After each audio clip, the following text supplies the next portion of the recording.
Creyentes y no creyentes tienen una lucha que no vemos, no se ve, pero es real y es una lucha espiritual. Y en esta lucha que vivimos todos, la única esperanza que tenemos es tener nuestra fuerza que venga de parte de Dios.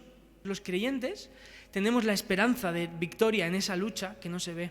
Porque nuestra lucha no es contra seres humanos, sino contra poderes, contra autoridades, contra potestades que dominan este mundo de tinieblas y contra fuerzas espirituales malignas en las regiones celestes. Voy a luchar y vencer, con el sembrar y crecer. Cada día viviré rompiendo en fe. Todos mis pecados por su sangre son borrados. Libre soy del pecado, libre del pecado y la maldad. Quiero empezar contándoos una noche que realmente lo pasé muy mal de miedo. Una persona se empezó a contarnos una situación que había tenido con una experiencia un poquito sobrenatural. Me empezó a dar muchísimo miedo y en ese momento yo estaba como teniendo una lucha con el miedo, literalmente, y no podía, tenía la sensación de que no podía vencer el miedo. Y puede ser que tú tengas miedo a otra cosa. Otra vez, una lucha tremenda con la tristeza y parecía que en vez de salir de la tristeza iba cada vez a más la tristeza. Yo no sé qué lucha es la que tú estás teniendo que te tiene atado. Entonces, ¿cómo encontramos nosotros la fuerza y las ganas para luchar? ¿Con qué herramientas contamos nosotros? Y la espada del Espíritu, que es la palabra de Dios. La palabra concreta a la que se refiere aquí no es a la palabra de Dios como algo general. Sí, la palabra de Dios es la espada. No. Sino que está hablando de esas verdades que hay en la Biblia, que cuando uno la lee e indaga como un minero que va ahí quitando, o no quitando, sino investigando, indaga, de repente descubre verdades concretas, quizá versículos o pasajes, cosas que son concretos para la situación que está viviendo la persona. Entonces puede recordar esa verdad en el momento en el que la lucha es como un poco confusa, puede recordar la verdad que le da estabilidad y le hace poder luchar contra la duda, contra el miedo, contra cualquiera que sea la lucha. ¿Por qué creemos los cristianos que la Biblia es la palabra de Dios? ¿De verdad podemos fiarnos de esto?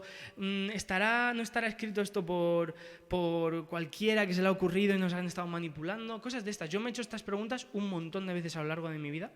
¿Podemos confiar en la palabra de Dios? Porque si la Biblia habla de que la usemos para luchar, ¿por qué? O sea, ¿podemos realmente confiar en ella o no podemos? En el Nuevo Testamento tenemos 24.000 copias, o sea, un montón. Y del original que hubo, tenemos copias que se escribieron, o sea, de 40 años después. O sea, súper cercano, imaginaos, cercano. El texto que se considera más fiable y más antiguo es la Ilíada de Homero. Y dice, el original se tienen solamente 643 copias. Y la más cercana al original es del año 500. O sea, perdón, de 500 años después de la original. Y nadie duda de que la Ilíada de Homero era real y es científicamente, o sea, históricamente verídica, ¿no? Pues imaginaos, la Biblia tiene muchísimas más. La forma en la que se transmitió la Biblia sabemos realmente qué es lo que se escribió originalmente. La relevancia que tiene la Biblia para nosotros es que la Biblia habla principalmente de un personaje que es histórico y es Jesús. Dijo que era Dios y que murió sacrificado en una cruz por los romanos. Nadie duda de eso. El tema es que el cristianismo se basa en que Jesús dijo que era Dios y Él resucitó. El hecho de que Jesús resucitó es históricamente comprobable por varias cosas que pasaron en el momento. Sobre todo el hecho de que cuando Él murió, todos sus discípulos se escondieron porque les estaban persiguiendo para torturarles y Él se presentó a un montón de personas, muchas de ellas a la vez.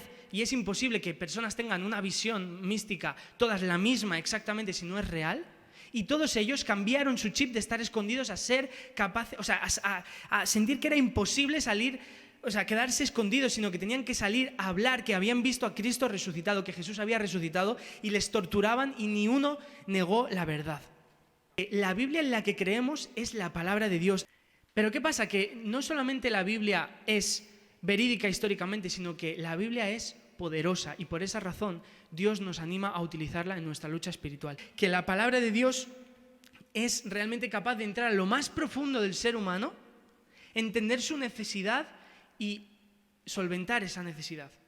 Toda la escritura es inspirada por Dios y es útil para enseñar, para redarguir, para corregir, para instruir en justicia, a fin de que el hombre de Dios sea perfecto y enteramente preparado para toda buena obra. Es decir, la Biblia no solamente es históricamente real, no solamente es que es poderosa, sino que es útil para nosotros estudiarla, porque tiene respuestas para todas las cosas que nosotros podamos necesitar, todos los dilemas en nuestra vida, todos los miedos, todas las luchas, que es a lo que vamos aquí.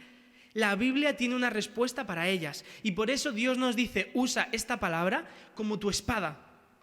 El versículo 18: orando en todo tiempo, con toda oración y súplica en el Espíritu, y velando en ello con toda perseverancia y súplica por todos los santos. Y sucedía que cuando alzaba Moisés su mano, esto es una referencia a orar. Moisés estaba hablando con Dios, no era solo que levantaba la mano, sino que estaba hablando con Dios.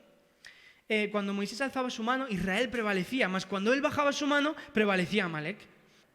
Ya no se necesita a un Moisés, sino que ahora cada persona puede acercarse a Dios y orar. Y fijaos, lo que estaba pasando aquí era que, claro, había una lucha y entonces estaban luchando, pero tenía que haber oración todo el rato. Todos esos soldados tenían una armadura puesta, todos tenían una espada, pero tenía que haber oración alrededor constantemente para que la victoria llegase. Eso es lo que está enseñando aquí la Biblia, fijaos.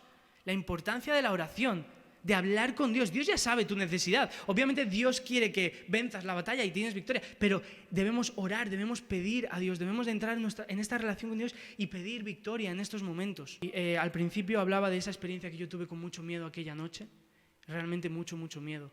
Pero Dios trajo a mi mente un versículo, el Salmo 103, que no lo vamos a leer por el tiempo. Y lo leí y entonces ya se aplicaba lo que decíamos del poder de la palabra de Dios, y estaba orando. Y cuando me quise dar cuenta, en menos de 10 minutos, se había ido el miedo, de verdad, literalmente el miedo. Y yo salí de ahí sintiendo que había ganado de repente una lucha espiritual. Y esas herramientas están en tu mano. Os doy mi palabra, lo que me sacó de esa tristeza, que fue mucha, fue la Biblia. Esa es la lucha, esa es la victoria que tenemos, las herramientas en las que nos podemos aferrar. Si no eres creyente, te pierdes estas herramientas y por lo tanto tú estás en la lucha sin armadura y sin nada.